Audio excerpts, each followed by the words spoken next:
What's up, ladies and gents? This is KSigKid coming at you with another Destiny video. Today we've got a nice video in store. It's all about that raid, it's all about those raid weapons, all about Wrath of the Machine. That's right, we're gonna show off the raid legendary scout rifle, the Chaos Dogma. Now this is one of two primary weapons that I've seen drop from the final boss of Wrath of the Machine from Axis.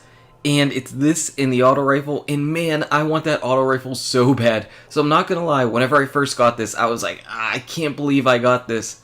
But let's just say this right now, right from the beginning, this is probably the best primary damage dealing weapon that we have ever had in all of Destiny. On bosses, this thing is a DPS monster. This thing might even beat out the Touch of Malice overall. It probably doesn't, but maybe with the nerf to the Touch of Malice, it might actually now.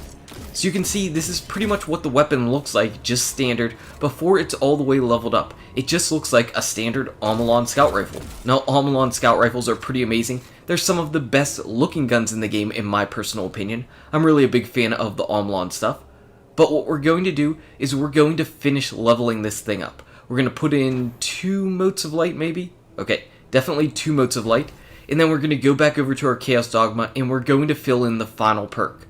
And whenever we go ahead and do that, we're going to actually see that our weapon, it becomes Siva infused. So we get some extra wires around, and it's just Siva infused now. So that Omolon scout rifle has changed.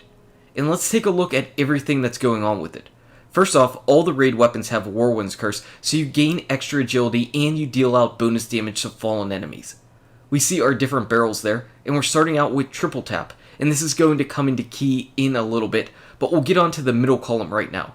As far as the middle column, I'm rocking out the first perk. I'm rocking out Extended Magazine. Small bore will give you a boost to your stats, but it'll take your magazine size down to 10, speed reload down to 12, 16 bullets in the magazine though, along with all the other DPS potential, is going to be the absolute key for this, and that's because of triple double. So with triple tap, you end up getting 1 extra bullet in the magazine whenever you hit 3 critical hits, and with triple double, whenever triple tap procs, you end up getting another bullet.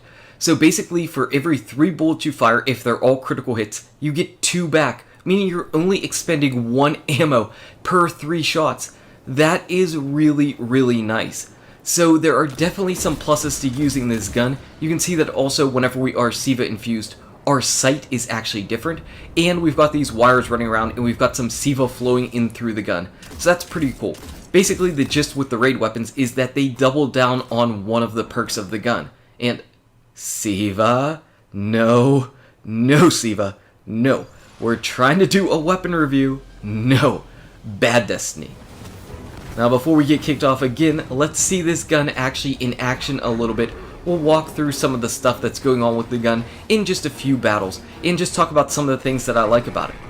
For starters, this weapon is a slow rate of fire, high impact scout rifle. It's along the lines of the Jade Rabbit.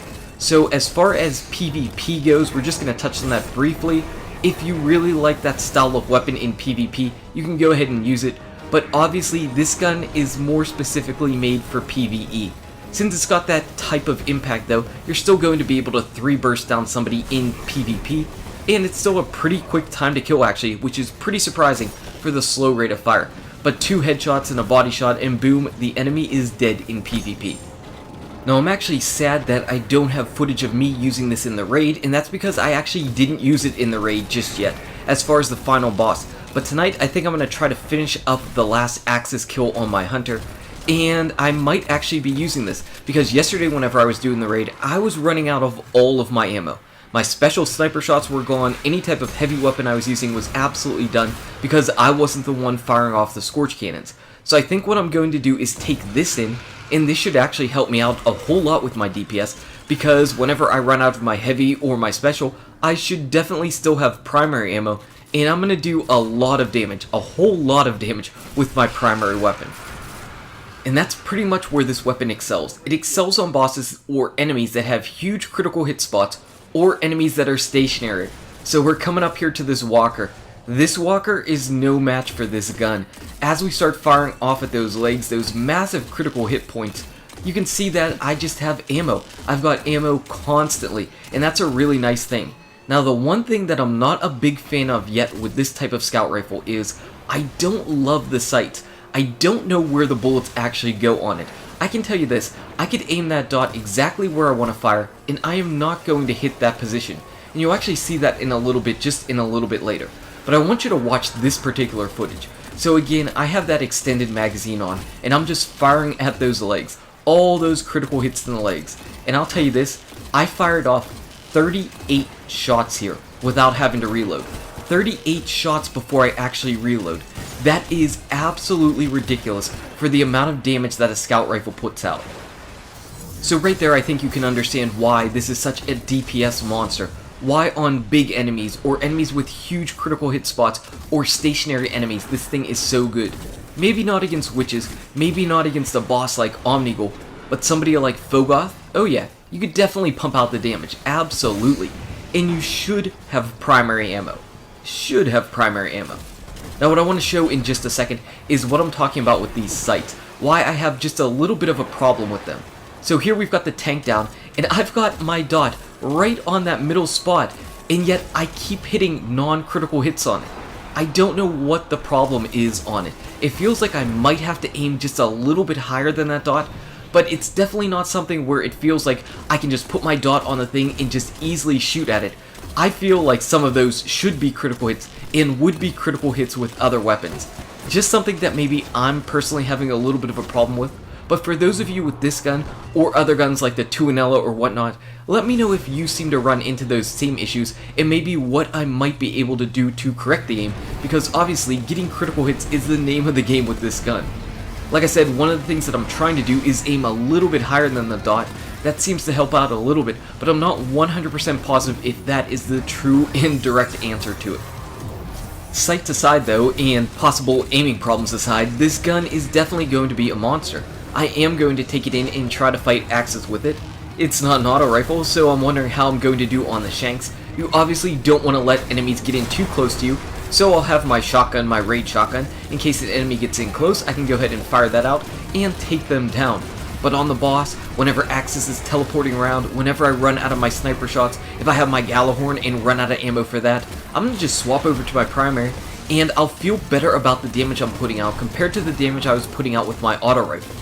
Now if I'm really lucky, I'll end up getting the auto rifle from the raid tonight, and we'll be able to take a look at that maybe a little bit later in the week. But for right now, this gun is about as good as it gets, about as good as it's ever gotten for a legendary weapon on dealing damage to bosses. This gun is absolutely amazing for stuff like that, and I really hope if you do the raid and you beat Axis that you get it if you really want to go ahead and try to use it on some different bosses. Maybe strike bosses, maybe nightfall bosses, whatever the case may be, you should be able to become a legend or an Iron Lord. So I want to hear from you in the comment section below. What do you think about this gun's primary weapon potential for dealing out damage to bosses?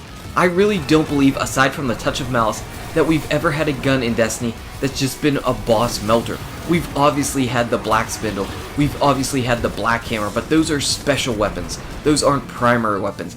This thing basically does what those do. It's almost infinitely firing. It's not infinitely firing, but it's about as good as it gets there. Like I said, on that tank, that one run, 38 bullets before I ended up having to reload. That's pretty nice. On smaller enemies or enemies without critical hit spots, you're not going to get the same benefits, but this thing is all about shooting the bosses, and it's all about upping your DPS. And upping your DPS sometimes, especially whenever we get around the hard raid, is going to be pretty key and pretty vital. So I'm a fan that I actually got this. I wasn't at first, and if I happen to get it again, I'm going to be a little bit salty because I definitely don't need 3 of these or 4 of these because I am absolutely going to pop another Siva cash key. But hopefully I can get an auto rifle. I've got this weapon. It's probably the best primary DPS weapon that we have in Destiny right now because Touch of Malice is nerfed. And let me know if you've completed the raid. Let me know what raid weapons you've got, if you're enjoying your time in the Rise of Iron so far, and what you think about this gun.